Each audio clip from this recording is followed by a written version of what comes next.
पिछले 3 महीने में टिप्स इंडस्ट्री ने अराउंड 90% की ग्रोथ दी है शेयर होल्डर्स को। अब इसका कोर रीजन अगर ढूंढ लें तो आपको ये पता चल जाएगा कि कैसे कंपनीज को आइडेंटिफाई करना है। अब ध्यान से इस वीडियो को समझेंगे ताकि इसके बिजनेस को भी समझा जाए और ऐसे आप और कंपनीज भी आइडेंटिफाई कर सकते हैं। तो आप इस क्वार्टर के अगर रिजल्ट चेक करेंगे टिप्स इंडस्ट्रीज के, तो उसमें एक बहुत बड़ा आपको जंप दिखेगा 54% का, कि कंपनी ने पिछले साल के नंबर्स पे इस साल क्या इंप्रूवमेंट दिखाई है। कंपनी का एबिटा मार्जिन अगर आप चेक करेंगे तो 66% के एबिटा मार्जिन में कंपनी ऑपरेट करती है। और कंपनी का अगर आप कैटलॉग चेक करेंगे सॉन्ग्स का, तो अभी तक की हिस्ट्री में कंपनी के पास अराउंड 30,000 सॉन्ग्स का एक बेस बन चुका है कैटलॉग के अंदर, जिसके अंदर कंपनी हर क्वार्टर के अंदर अपने सॉन्ग्स ऐड करती है। जैसे कि इस क्वार्टर के अंदर कंपनी ने अराउंड 259 सॉन्ग्स ऐड करे हैं। और कंपनी की जो मैनेजमेंट स्ट्रेटेजी है अकाउंटिंग पॉलिसी को लेके, वो मुझे काफ़ी सही लगती है कि जिस क्वार्टर में उन्होंने गाना रिलीज किया है उसकी जितनी भी कंटेंट कॉस्ट है वो कंपनी उस क्वार्टर के अंदर ही एक्सपेंसेस के अंदर दिखा देती है, जिससे कि आपको ये पता चल जाएगा कि जो गाने इस क्वार्टर में रिलीज हुए हैं उनका अगर फ्यूचर में भी स्ट्रीमिंग हो रही है, जैसे कि आपके स्पॉटिफाई, एप्पल म्यूजिक के अंदर, तो कंपनी को लाइफ लॉन्ग उसका बेनिफिट दिखाई देगा।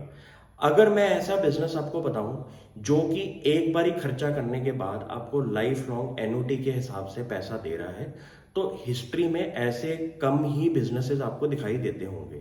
अब यही एक रीजन है कि कंपनी के शेयर प्राइस के अंदर अराउंड 100% की जो ग्रोथ आपको दिखाई दे रही है, उसका रीजन है कि कंपनी का जो प्लेटफॉर्म है वो काफी बढ़िया है और काफी यूनिक होने की वजह से मार्केट में इसको एक अच्छा मल्टीपल भी जरूर दिखाई देता है।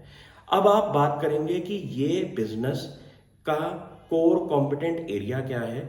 अब आप ध्यान से सुनिए कि जैसे कि सपोज आपने कोई गाना रिलीज किया, उसमें से एक प्रोबेबिलिटी आप लगा लें कि 250 गानों में से सपोज आपके 10 गाने ही सही निकले, और वो 10 गाने आज की डेट में हर यंग बंदा सुन रहा है अपने सोशल मीडिया प्लेटफॉर्म पे।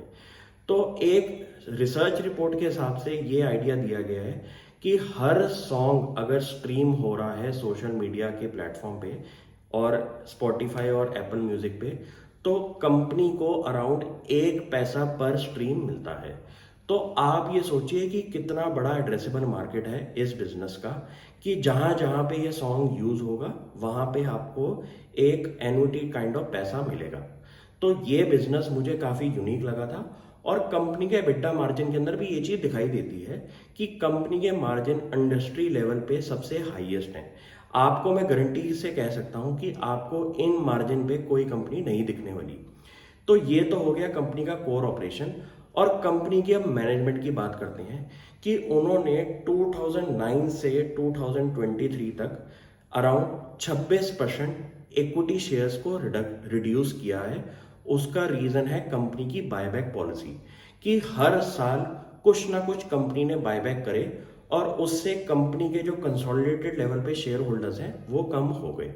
तो ये एक सोचने वाली बात है कि अगर कोई बिजनेस के अंदर लेट सपोज 100 हिस्सेदार है, सपोज आपकी कोई शॉप है और उसके अंदर आपके 10 भाई बैठे हुए हैं, तो आपका 100 करोड़ की बिजनेस के अंदर अगर 10 से डिवाइड करेंगे तो आपका जो परसेंटेज बना वो बना 10 करोड़ का।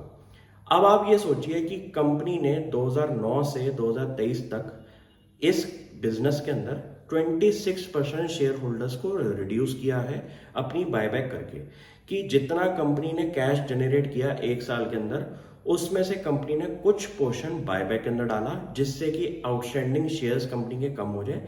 इसका रीजन ये है कि हिस्सेदार कम होना। हिस्सेदार कम होना एक अच्छे ग्रोथ वाले बिजनेस के अंदर सबसे अच्छी बात है, क्योंकि सपोज आपका कोई बिजनेस है जिसकी वैल्यू इस टाइम 100 करोड़ थी और उसके अंदर 10 हिस्सेदार थे, और 10-12 साल के टाइम पीरियड के अंदर लेट सपोज उस बिजनेस की वैल्यू आपकी 150 करोड़ होगी और हिस्सेदार आपके हो गए 9।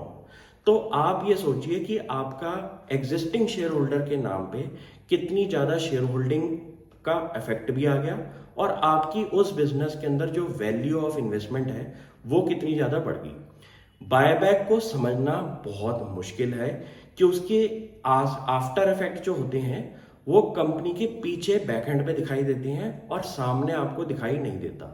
तो अगर कोई कंपनी हर साल थोड़ा थोड़ा बायबैक भी करे और उससे एग्जिस्टिंग शेयर्स कम हो जाएं, तो उसमें आपको 10 साल के टाइम पीरियड में ये दिखाई दे जाएगा कि मेरा जो बिजनेस है वो तो आज की डेट में 4,000 करोड़ के आसपास का खड़ा हो चुका है, लेकिन मेरे इस बिजनेस के अंदर 26% शेयर होल्डर्स भी कम हो गए हैं।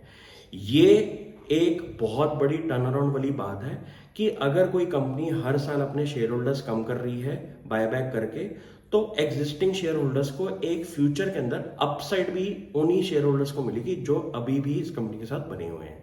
Thank you.